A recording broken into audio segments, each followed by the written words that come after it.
20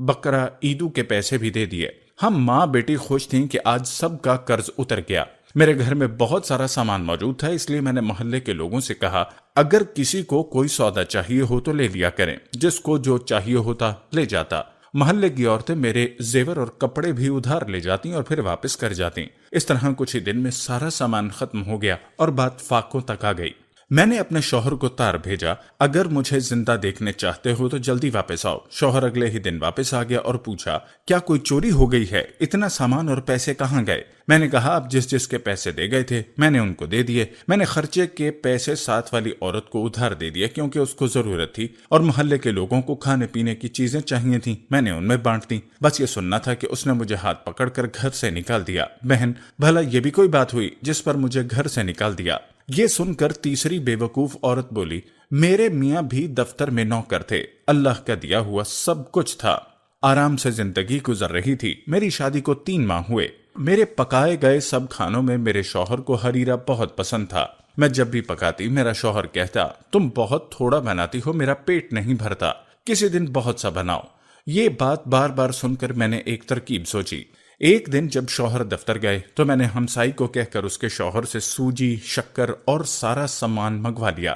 گھر میں کنواں تھا، میں نے سوجی، شکر اور سارا سامان اس میں ڈال دیا اور بانس لے کر ہلانے لگی۔ تھوڑی دیر میں چکھا تو پھیکا تھا، میرے پاس پیسے نہیں تھے۔ میں نے اپنے ہاتھوں کے کڑے بیچ کر اور سامان منگوا لیا۔ میں نے سارا سامان کنویں میں ڈال دیا لیکن وہ پھر بھی پھیکا تھا۔ میں نے تنگ آ کر اپنا سارا زیور ہمسائی کو دیا اور کہا اسے بیچ کر اور سامان لا دو۔ اس نے ایسا ہی کیا۔ میں نے پھر سے سارا سامان کنویں میں ڈال دیا۔ اب کی بار ہریرا گاڑھا ہو گیا لیکن اب بھی پھیکا تھا۔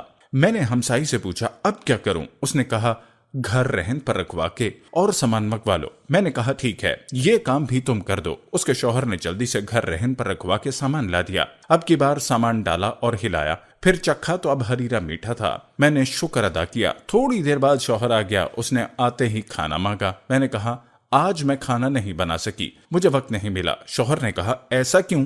میں نے کہا آج میں نے آپ کے لیے اتنا ہریرا بنایا ہے کہ آپ خوش ہو جائیں گے۔ اس نے کہا اچھا جلدی سے لا دو۔ میں نے کنویں میں ڈول ڈالا اور ڈول بھر کر ہریرا باہر نکالا۔ میں نے زبردستی ایک چمچ شوہر کے منہ میں دیا تو اس نے کہا یہ کیا کیچڑ میرے منہ میں ڈال دیا ہے؟ مجھے یہ سن کر بہت غصہ آیا اور میں نے کہا میں نے اتنی محنت کی ہے اور آپ اس کو کیچڑ کہہ رہے ہیں؟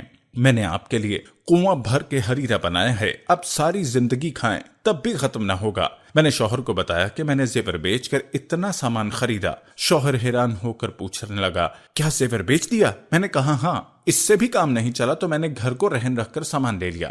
یہ سن کر شوہر غصے میں آ گیا اور مجھے پکڑ کر گھر سے باہر نکال دیا کہ ایسی عورت کی میرے گھر میں کوئی جگہ نہیں، بھلا تم ہی بتاؤ اس میں میرا کیا قصور؟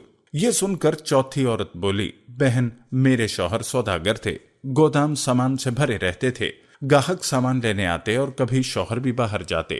زیور کپڑے کی کمی نہیں تھی لیکن میری عادت تھی کہ 15 دن کنگھی نہ کرتی تھی، نہ ہی کپڑے بدلتی تھی۔ شوہر جب بھی گھر آتے یہی کہتے نہ تم خود صاف کرتی ہو نہ ہی گھر کو صاف رکھتی ہو، تم سے صاف گھر کی لونڈیاں رہتی ہیں، گھر کو صاف کروا دیا کرو اور خود بھی صاف رہا کرو۔ یہ سن کر میں تنگ آ گئی تھی۔ ایک دفعہ شوہر کسی کام سے 2 دن کے لیے باہر گئے تو میں نے گودام کھول کر چونے کی بوریاں باہر نکلوائیں اور پانی میں گھول کر پورے گھر میں سفیدی کر دی۔ لونڈیوں نے منع کیا تو میں نے ان کو ڈانٹ دیا، پھر زعفران نکلوا کر گھر کی دیواروں پر اس کے پودے بنوائے۔ پھر میں نے ایک بالٹی میں بہت سا عطر ملایا اور نہائی، اپنا سارا زیور پہنا اور تیار ہو کر بیٹھ گئی۔ شام سے پہلے شوہر گھر میں داخل ہوئے تو سب سے پہلے یہی پوچھا کیا کوئی عطر کی بوتلیں ٹوٹ گئیں؟ آج تو بہت خوشبو آ رہی ہے۔ شوہر اتنی جلدی میں تھا کہ اس نے گھر کی کسی چیز پر غور ہی نہیں کیا اور سیدھا کمرے میں آئے۔ میں تیار ہو کر بیٹھی تھی۔ شوہر مجھے دیکھ کر پہلے ہنسنے لگے، پھر کہنے لگے گودام کی چابی دو۔ میں نے کہا ارے گھر تو دیکھیں۔ شوہر نے گھر کی دیواروں کو دیکھا تو کہا واہ، 2 دن میں تم نے سارے گھر میں سفیدی کروا دی، ٹھیک ہے جلدی سے چابی دو، باہر گاہک کھڑے ہیں۔ میں نے کہا گودام میں کیا رکھا ہے؟ شوہر نے کہا سامان۔ میں نے کہا وہاں کچھ نہیں ہے۔ شوہر نے پریشانی سے پوچھا کیا ہوا؟ چوری ہو گئی ہے کیا؟ میں نے کہا نہیں، چوری کیوں ہوگی؟ میں نے سارا سامان چونے میں ملا کر گھر کی سفیدی کروائی ہے اور زعفران اور گلاب بھی اس میں ملوا دیا اور خود بھی عطر سے نہائی ہوں، آپ ہی تو ہمیشہ شکایت کرتے تھے۔ یہ سن کر پہلے شوہر نے اپنا سر پیٹ لیا اور پھر مجھے گھر سے نکال دیا۔ یہ سن کر 5ویں عورت بولی میری شادی کو ابھی 1 ماہ ہوا تھا کہ شوہر کو پردیس جانا پڑا۔ مجھے اپنے میاں سے بہت محبت تھی، میں ان سے 8 دن کی دوری بھی برداشت نہیں کر سکتی تھی۔ شوہر کے جانے سے بہت دن پہلے میں نے رونا شروع کر دیا۔ شوہر نے مجھے یقین دلایا کہ میں جلدی واپس آ جاؤں گا۔ میں نے اس سے پوچھا، یہ بتا دیں کہ آپ کہاں جا رہے ہیں؟ اس نے کہا، میں بہت دور جا رہا ہوں، راستے میں دریا آتا ہے اور پھر کشتی کے ذریعے دوسری طرف جاتے ہیں۔ میں چپ ہو گئی۔ شوہر چلا گیا۔ رات کسی طرح گزر گئی، لیکن جب دن ہوا تو میرے دل نہ لگا۔ میں نے لونڈی سے کہا، مجھے میرے شوہر کے پاس لے جاؤ۔ تو اس نے کہا، میں کیسے لے جاؤں؟ راستے میں دریا آتا ہے اور پھر کشتی کے ذریعے جاتے ہیں۔ میں نے اس سے کہا، کیوں نہ گھر میں دریا بنا لیں۔ وہ خوش ہو گئی۔ ہم نے مزدوروں کو بلوا کر گھر کی کھڑکیاں اور روشن دان بند کروا دیے، پھر زیور بیچ کر گھر میں پانی ڈلوانا شروع کیا۔ سارے پیسے اور زیور بک گیا، لیکن پانی اوپر نہ آیا۔ میں نے محلے کے لوگوں سے کہا کہ کوئی میرا گھر خرید لے اور مجھے اس میں پانی ڈلوا دے۔ کوئی شخص نہ مانا۔ آخر ایک ایسا آدمی ملا جس نے یقین دلایا کہ وہ مجھے پانی ڈلوا دے گا۔ اس نے پانی ڈلوانا شروع کر دیا اور کچھ ہی دیر میں پانی بہت اونچا ہو گیا۔ لونڈی نے پہلے ہی 2 گھڑے الگ کر لیے تھے۔ ہم ان گڑوں پر بیٹھ کر پانی میں اتر گئیں اور سفر شروع کیا۔ کبھی میں آگے نکل جاتی تو کبھی لونڈی۔ اس طرح ہم نے کئی گھنٹوں سفر جاری رکھا۔ جب شام ہونے لگی تو میں نے لونڈی سے کہا، اگر بیچ راستے میں رات ہو گئی تو ہم کیا کریں گے؟ لونڈی نے کہا، ہم اپنے گھر کی چھت پر بیٹھ جائیں گے اور میں ہمسائی سے کھانا لے آؤں گی۔ صبح پھر ہم سفر شروع کریں گے۔ میں نے کہا، پاگل، اب یہاں کہاں سے گھر آ گیا؟ لونڈی کہنے لگی، ارے آپ رات کی فکر نہ کریں، دیکھیں ہم تو میاں صاحب تک پہنچ بھی گئے۔ یہ سن کر میں نے سامنے دیکھا تو میاں صاحب چھت پر کھڑے تھے۔ میں نے ان سے کہا، آپ ہمیں چھوڑ کر چلے گئے تھے تو ہم خود آ گئے، چلیں اب ہمیں جلدی سے نکالیں۔ شوہر نے کہا، پاگل عورتوں، یہ تم لوگوں نے گھر کا کیا حال بنا رکھا ہے؟ سارا محلہ ہنس رہا ہے۔ میں تو کچھ ضروری کاغذ بھول گیا تھا، وہی لینے آیا۔ اس نے بڑے غصے سے ہمیں باہر نکالا۔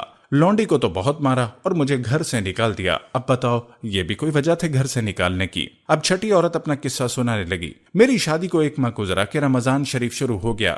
ساس اور نندیں اپنے گھر چلی گئیں۔ میں بہت خوش تھی۔ میرا شوہر اپنے آفس تھا، گھر میں کسی چیز کی کمی نہ تھی۔ رمضان ابھی چل رہا تھا کہ ایک دن شوہر کہنے لگا، بیگم میں نے بہت سے لوگوں کے ہاں افطاری کی ہے، اب میں چاہتا ہوں کہ آخری روزے والے دن سب کو دعوت دوں۔ میں نے کہا، کیوں نہیں؟ شوہر نے کہا، ٹھیک ہے، پھر آخری روزے والے دن باورچی سب کھانا بنا دیں گے، تم بس نکلوا کر بھیج دینا۔ میں نے کہا، آپ بالکل فکر نہ کریں، سب ہو جائے گا۔ آخری روزے والے دن میں نے صبح سے تیاری شروع کر دی۔ مختلف قسم کے کھانے بنوائے، بہت سی قسموں کے شربت تیار کیے، مزیدار کھیر تیار ہوئی۔ جب مہمان آنے لگے تو میں چھت پر بیٹھ کر گننے لگی۔ جب تعداد 40 سے زیادہ ہوئی تو مجھے بہت غصہ آیا کہ آخر ایک بار بلانے پر یہ سب کیوں آ گئے ہیں۔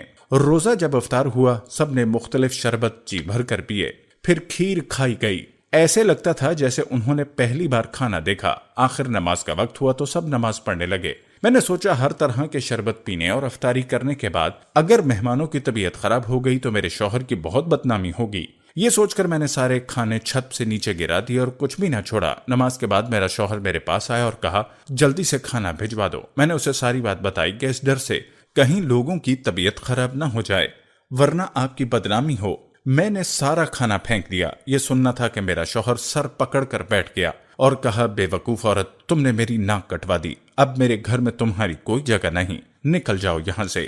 7ویں عورت نے کہا، بہنوں، میں اپنے 3 بھائیوں میں سب سے بڑی تھی، لیکن میرے لیے کوئی رشتہ نہیں آ رہا تھا۔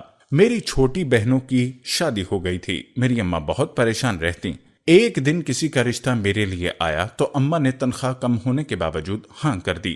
اماں نے بہت سا سامان مجھے دیا۔ پہلے تو سب ٹھیک تھا، لیکن مہینے بعد جب شوہر نے 50 روپے دے کر کہا اس سے گھر چلانا ہے تو میں بہت پریشان ہوئی۔ میں نے اماں کے گھر کبھی اتنے کم پیسوں پر گزارا نہیں کیا تھا۔ میں نے ایک ہمسائی کو دوست بنایا اور ہر ماہ ایک زیور بیچ کر گزارا کرتی۔ اس طرح 1 سال گزارا اور سارا زیور بک گیا۔ انہی دنوں اماں کی طبیعت خراب ہو گئی اور میں شوہر کو لے کر اماں کے پاس گئی۔ ہم نے بہت کوشش کی لیکن اماں کی طبیعت ٹھیک نہ ہوئی اور اماں چل بسی۔ میں نے شوہر سے کہا، بڑی ہونے کے ناطے اماں کی ساری تدفین اور رسومات میں کروں گی۔ شوہر نے کہا، لیکن میرے پاس پیسے نہیں۔ میں نے کہا، قرض لے لیں۔ اس نے کہا، میں قرض کہاں سے دوں گا؟ اگر تم اماں کی کوئی بھاری چیز اٹھا لو تو میں یہ کام کر سکتا ہوں۔ میں نے کہا، ٹھیک ہے، تم فکر نہ کرو۔ میں نے 2000 کا قرض لے لیا اور اس طرح شان و شوکت سے سارا کچھ ہو گیا۔ سب نے میرے شوہر کی بہت تعریف کی۔ میں نے ورثے میں سے کچھ بھی نہ لیا۔ میرے شوہر حیران تھے، لیکن میں نے انہیں کہا میں نے بھاری چیز اٹھا لی ہے، آپ فکر نہ کریں۔ رات کو جب سب سو گئے تو میں نے شوہر کو لے کر اماں کے کمرے میں گئی اور کہا دیکھیں میں نے کیا اٹھایا۔ شوہر نے پتھر دیکھا اور کہا کیا اس کے نیچے اشرفیاں ہیں؟ میں نے کہا نہیں، وہ کیوں ہوں گی، یہ وہ پتھر ہے جس پر بیٹھ کر اماں نماز پڑھتی تھیں، آپ ہی نے تو کہا تھا کوئی بھاری چیز اٹھانا، مجھے اس سے زیادہ بھاری کوئی چیز نہیں ملی۔ یہ سننا تھا کہ میرا شوہر سر پکڑ کر بیٹھ گیا، پھر مجھے پکڑ کر جنگل میں چھوڑ گیا تاکہ ساری زندگی بھٹکتی رہوں۔ اپنی اپنی کہانی سنا کر ساری عورتیں اپنی اپنی گٹھڑی پر سر رکھ کر سو گئیں۔ صبح ہوئی تو داروغہ صاحب نے سپاہی کو کہا ان 7 عورتوں کو چھوڑ دو، ان کا سوت بیچ کر انہیں پیسے لا دو، کیونکہ وہ ان کی ساری کہانیاں سن چکے تھے اور انہیں یقین ہو چکا تھا یہ دنیا کی سب سے بے وقوف عورتیں ہیں۔